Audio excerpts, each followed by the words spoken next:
Begini ya, jadi andaikan kita baca banyak, setidaknya sering mau mendengar. Sebenarnya hidup itu sangat baik, bukan sekedar baik, sangat baik.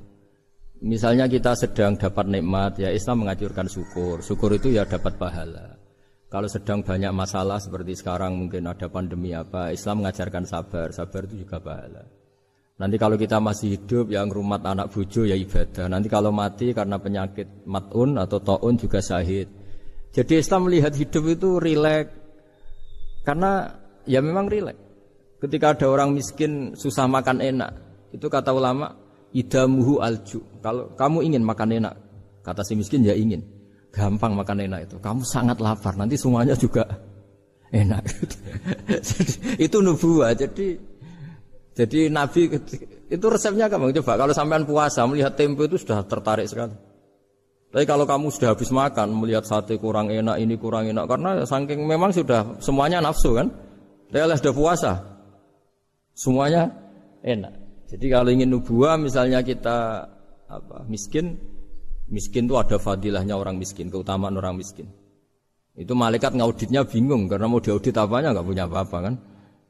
Jadi artinya barokahnya miskin, kita hisabnya juga ringan, mau diaudit apanya nggak punya bapak.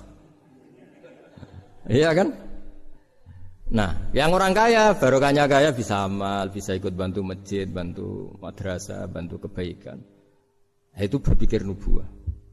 Terus kedua, terbiasakan yang agak unik, ini mungkin wilayah medis. Yang agak unik dalam Islam itu mimpi itu Bu Fayo, mimpi. Itu sama kenyataan itu tinggi mimpi derajatnya. Andai kan orang masih zaman orisinil, mimpi sama hidup nyata itu hebat mimpi.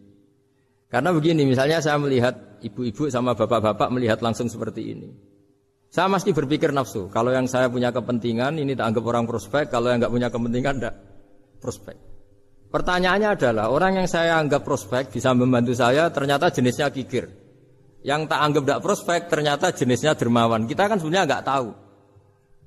Lalu pertanyaannya, pandangan kita terhadap orang lain itu berdasar fakta apa berdasar harapan? Berdasar harapan. Tapi kita ngeklaim seakan-akan itu fakta. Nah, beda dengan mimpi. Asal tidurnya benar loh ya, tidak muakan banyak terus ngorok tidur itu. Tidurnya benar, misalnya kita posisi normal, wudu, setelah wudu baca ayat kursi terus tidur kayak posisi orang meninggal ya, mujur utara ya. Ya, pokoknya kayak orang meninggal itu. Ya, utara dan selatan terus menghadap kiblat. Itu kalau mimpi. Itu ada alamat-alamat yang lebih orisinal daripada kehidupan nyata. Ini contoh agama. Nah, artinya gini, makanya Nabi pernah ngendikan mimpi itu bagian dari 46 dari bagian kenabian. Itu jumlahnya 46%. Tapi ya tidur yang seperti tadi. Artinya gini, sarana kita bisa mendeteksi alam gaib, kalau boleh dibahasakan alam gaib, itu sebetulnya orang Islam itu masih punya sarana satu, yaitu mimpi. Karena dengan mimpi ini semua organ kita, semua sistem kita itu kayak off. Setidaknya sistem keinginan kita. Yang ada adalah pemberian gitu, cara berpikir agama ya. Saya tidak tahu kalau cara berpikir media. Jadi kalau orang tidur, itu sistem keinginannya dia kan habis, hilang. Yang ada keinginan Allah. Jadi dia posisi diberi. Tapi kalau kita terjaga gini, melihat orang lain, wah ini prospek, ini enggak. Padahal faktanya orang ini yang kita sebut prospek ternyata antipati sama kita atau enggak keinginan nolong kita. Yang kita bilang enggak prospek justru orang yang di hatinya ingin menolong kita. Kan enggak pernah tahu gitu. Makanya banyak orang salah pilih kan di situ. Karena bagaimana orang lain kamu vonis atau kamu hakimi, kamu statuskan sesuai keinginan kamu. Kalau mimpi kan enggak bisa. Nah sehingga kalau dalam penelitian Bu, kenapa Nabi itu, mimpinya Nabi itu wahyu. Ya kan kalau dalam agama kan mimpinya Nabi itu wahyu. Karena tidurnya normal gitu. Normal artinya kelas A tadi lah. Makanya banyak orang awam pun yang wah sing tak sekseni persis mimpiku, yang saya saksikan persis mimpi saya. Orang awam saja ngalami apalagi yang Nabi. Nah, artinya untuk mendeteksi nubuah selain tadi ya, kita kan seperti yang saya ceritakan berkali-kali. Kalau ingin nubuah itu sebenarnya gampang. Maksudnya bermental nubuah.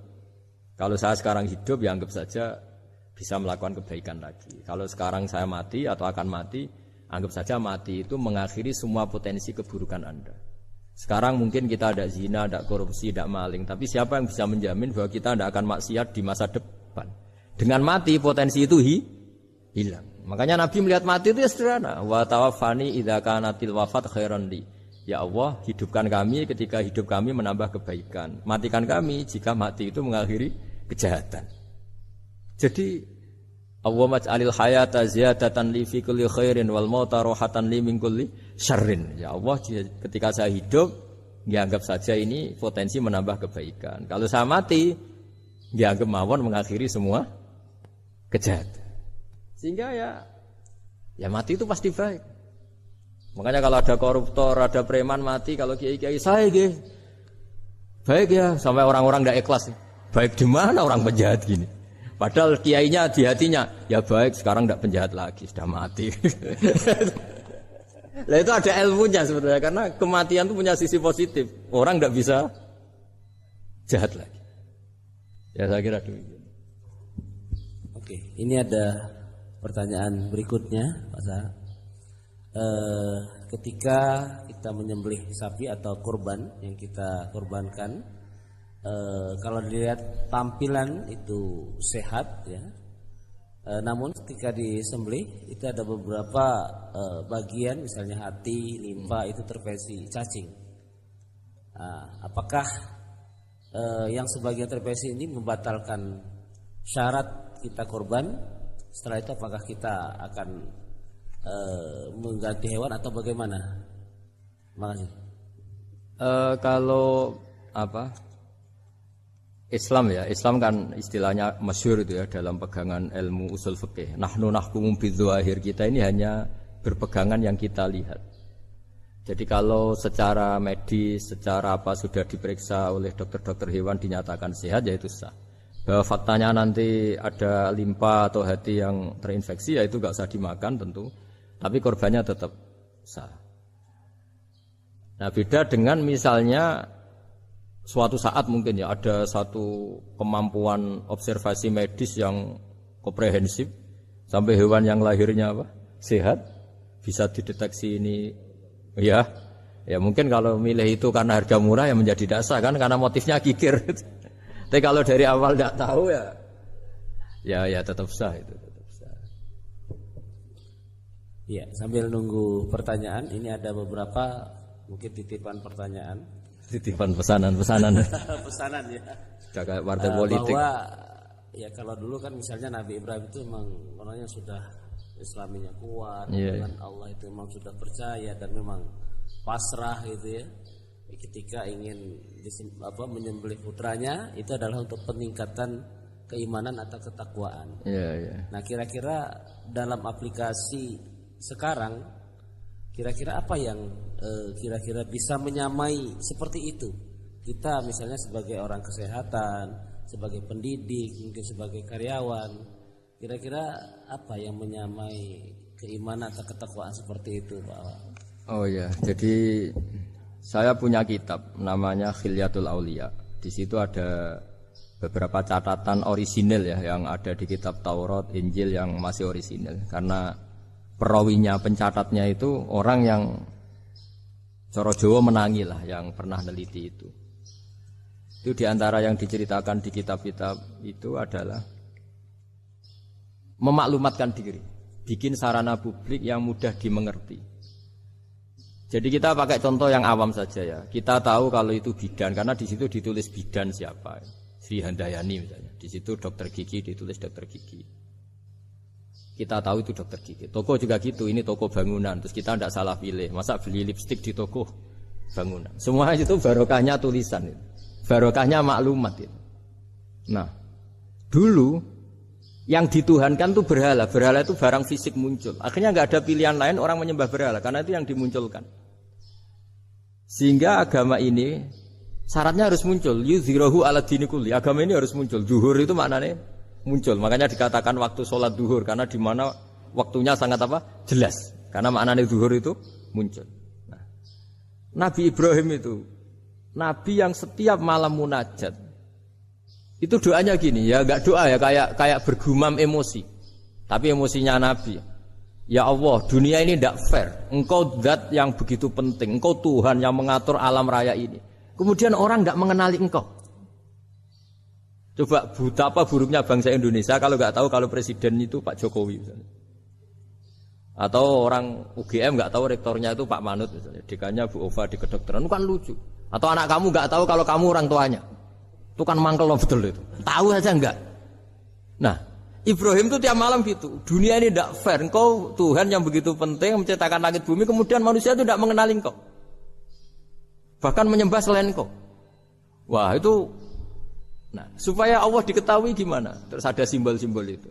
Ada masjid, ada pengajian, ada macam-macam. Nah ilmu sosial juga gitu. Mungkin ya banyak lah orang yang tanpa kurban pun sedekah daging sama tetangga. Atau ngasih uang sama temannya untuk nyate gitu. Tapi ini nggak bisa dimaklumatkan. Yang bisa dimaklumatkan adalah pas udhiyah, pas kurban. Jadi intinya gini, kebenaran itu menjadi baik. Itu kalau dimaklumatkan terus orang lain mudah mengakses. Dan itu termasuk syariat besarnya Nabi Ibrahim. Makanya disebut sya'irullah, sesuatu yang terkenal sekali. Jadi syiar itu pengajian supaya apa? Syiar itu harus terkenal. Nah barokahnya terkenal itu menjadi tahu. Misalnya ini masjid diketahui. Masa kan nyuwun sewu misalnya ini klub saja ada namanya, masjid enggak ada misalnya menaranya. Orang mau ke maksiat gampang mencari, mau ke masjid enggak. Makanya Mbah Mun guru saya itu termasuk unik, berfatwa masjid itu wajib ada menaranya. Dulu saya iskal wajibnya di mana. Tapi setelah saya pikir-pikir memang menara itu penting karena tadi mau tempat maksiat saja gampang, enggak masa ke masjid susah ya. Terus tulisan kamar mandi juga penting karena dengan itu tamu enggak mikir kan. Nah kalau nggak ada tulisannya yang cowok ke wanita, yang wanita ke cowok kan jadi ribet. Nah, di antara syariat Nabi Ibrahim yang mendekatkan ke Allah apa? Memaklumatkan. Ya, memaklumatkan bahwa Allah adalah Tuhan dengan berbagai cara. Mulai pelatihan, mulai macam-macam. Ya sama lah orang Indonesia kok nggak tahu kalau ideologinya Pancasila itu yang mangkel betul itu. Saking nggak disosialisasi misalnya atau nggak dimaklumatkan. Jadi awalu hadzal din itu at-tahaddi atau wal i'lam. Pertama Nabi jadi Nabi dari Gua Hira, itu ya langsung naik ke Gunung Safa. Memaklumatkan diri kalau beliau Nabi yang mengajarkan tauhid. Jadi makanya saya ini ya umumnya orang kiai lah, saya Pak Zeni semuanya. Itu sebenarnya inginnya juga orangnya. Karena apa? Karena tidak tahu kan. Makanya pertama kali ibadah sama Allah itu apa? Ma'rifatullah. Coba pertama ibadah itu apa? Ma'rifatullah kan, mengenali bahwa Allah itu Tuhan. Jadi itu yang paling penting. Kalau tidak tahu, ya misalnya di pondok saya ini terus dianggap Pak badhe metu sinten dulu aku kiai deh cerita kan ngenyak uang gitu. Jadi makanya Nabi Ibrahim itu mangkelnya kayak apa? Wong dunia ini milik Allah, kemudian orang-orang ini nggak tahu Allah itu siapa. Taunya makhluk kayak berhala, kayak apa yang malah dianggap Tuhan. Nah ya itu jadi kalau ingin dekat Allah dalam konteks modern ya maklumatkanlah kebenaran ini. Sampai kebenaran ini mudah diakses, mudah dipelajari, mudah dipahami karena tadi dimaklumatkan. Ya saya kira demikian. Ini sudah. Oke, terima kasih. Masih ada? Oh ya, ini ada akhir ya. Masih 1, 2, 3, 4. Wah, kalau gitu. Banyak ini ternyata. Ya, yang berikutnya dari Umi Zakiyah Malang. Assalamualaikum Pak Gus Baha. Berkaitan dengan langkah-langkah ibadah haji, tentang apa yang dilakukan oleh Nabi Ibrahim, yaitu wukuf. Ya? Apakah betul saat yang di layarnya kok beda? Yang Umi Zakiyah.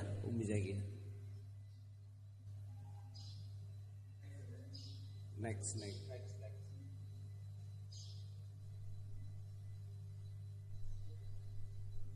Firman terus.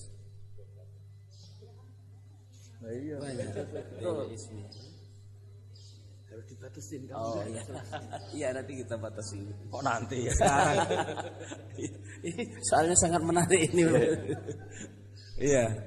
Ini ada Dewi Ismi. Apakah benar? Ya ini. Apakah benar kisah penyembelihan Ismail itu dipalsukan? itu jawabnya gampang, enggak benar. Apa hubungan kurban dengan Idul Adha yang secara harfiah artinya perayaan atau merayakan waktu duha? Nah, monggo. Kalau cerita penyembelian Ismail itu jelas benar ya karena ada di Al-Quran. Jadi yang jadi perdebatan mufassir itu apakah benar-benar Ibrahim itu sampai menyembelih, maksudnya sampai meletakkan pisau di leher, apa setelah berkomitmen mau menyembelih sudah dibatalkan Allah karena Allah menghormati apa? Komitmennya. Jadi. Nah, tapi hampir semua ulama berpendapat memang ya sempat benar-benar sampai fisik Ibrahim meletakkan apa? Pisau di lehernya, kemudian lam yu'athir syai'an misalnya tidak membekas sama sekali terus diganti itu. Jadi cerita itu populer sekali. Tapi yang penting adalah tadi cerita saya bahwa itu karena Ibrahim pernah mengklaim beliau cinta Allah itu enggak tertandingi oleh makhluk apapun. Terus diuji ketika punya anak. Mencintai anaknya. Terus diuji dengan cara kalau kamu betul hanya mencintai saya, ya anak kamu sembelih itu. Ternyata mau juga, berarti betul gitu. Tapi setelah betul ya sudah tetap normal lah tetap. Tapi tidak usah dipraktekkan nanti kalau. Terus kalau masalah udhiyah itu bukan kaitannya dilakukan waktu duha, ndak. Memang duha yudhi tadkhiyatan itu artinya ya menyembelih yang memang kebetulan waktunya setelah sholat. Nah, waktu sholat itu kemudian bisa dibahasa Arabkan waktu duha. Jadi ya memang saling terkait. Kalau bahasa Arab itu memang semuanya begitu. Jadi kalau orang yang perilakunya baik itu disebut Muhammad, orang yang terpuji. Sehingga Nabi Muhammad punya nama lain namanya Ahmadu, saya memuji Allah. Kan Hamidah Ahmadu, kalau ingsun Ahmadu saya memuji. Jadi kalau bahasa Arab memang itu bofa. Kalau bahasa Arab itu memang unik. Bahasa Arab itu semuanya itu merujuk kosakata. Makanya kalau Pak Quraisyah menulis tafsir itu mesti melibatkan kosakata. Kayak Rasul itu asli maknanya Rasul itu ya utus. Kalau bareng yang korban kan harus sama suaminya orang kan. Ya saya bilang gitu. Ya Allah itu tidak kayak yang kamu pikirkan gitu. Kalau dia ikhlas ya nanti kan tetap ke surga itu. Ya gampang saja lah, tidak harus seperti itu. dia bayangkan. Yang jelas memang kaedahnya gitu ya. Kalau satu sapi cukup untuk 7 orang. 7 orang itu bisa keluarga, bisa orang yang kita amali ya. Karena memang Islam mulai dulu itu membolehkan orang amal untuk orang lain. Jadi dulu ada orang, ya Rasulullah orang tua saya ini sudah sepuh. Beliau sangat ingin haji. Tapi kalau haji nggak bisa karena sudah tidak bisa berkendara unta. Kata Nabi, ya sudah kamu saja yang haji sebagai ganti bapak kamu. Sehingga idza mata ibnu adam in qata amaluhu itu termasuk anak yang soleh, sedekah dan apa. Memang mulai dulu Islam itu ada beberapa hal yang amal itu bisa diamali pada orang lain. Awaladin sholihin yatullah, terus adalah beberapa. Nah, kurban juga gitu. Biasanya anak-anak yang soleh itu perasaannya dulu bapak kami miskin, enggak mampu berkurban, enggak mampu akikah. Biasanya anaknya terus melakukan itu untuk bapaknya.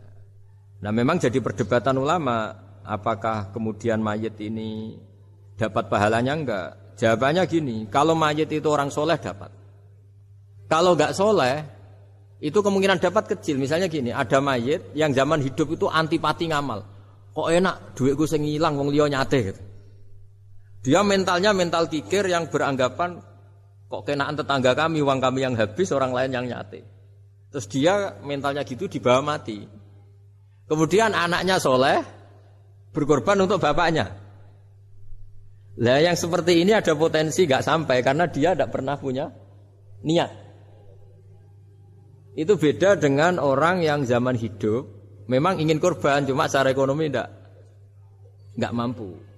Makanya pentingnya innamal a'malu binniyat itu di situ. Amal itu terserah niat. Dalam banyak sarah ya, sarah itu penjelasan yang rinci itu dijelaskan. Kenapa orang mukmin masuk surga selama-lamanya padahal dia jadi mukmin hanya 80 tahun. Misalnya kita hidup di dunia kan rata-rata 80 tahun. Karena dia berkomitmen andikan hidup 1000 tahun juga tetap mukmin, andikan hidup 2000 tahun ya tetap mukmin, tetap sholat. Setiap orang soleh perasaannya gitu. Andai kan kita hidup 2000 tahun juga tetap seperti ini kan, ya tetap sholat, tetap. Nah, sehingga karena niat itu dia diganjar surga selamanya. Karena dia bayangkan andai kan di dunia selamanya juga akan iman selamanya. Nah, orang kafir juga berkomitmen gitu. Yang belum rubah maksudnya. Kalau dia hidup ya akan kafir terus. Ya, makanya dia kafirnya 80 tahun, misalnya hukumannya juga neraka yang lama sekali karena. Nah, kira-kira itulah. Makanya kalau mayit tidak soleh ini kita yang sebagai ulama berdebat karena tadi.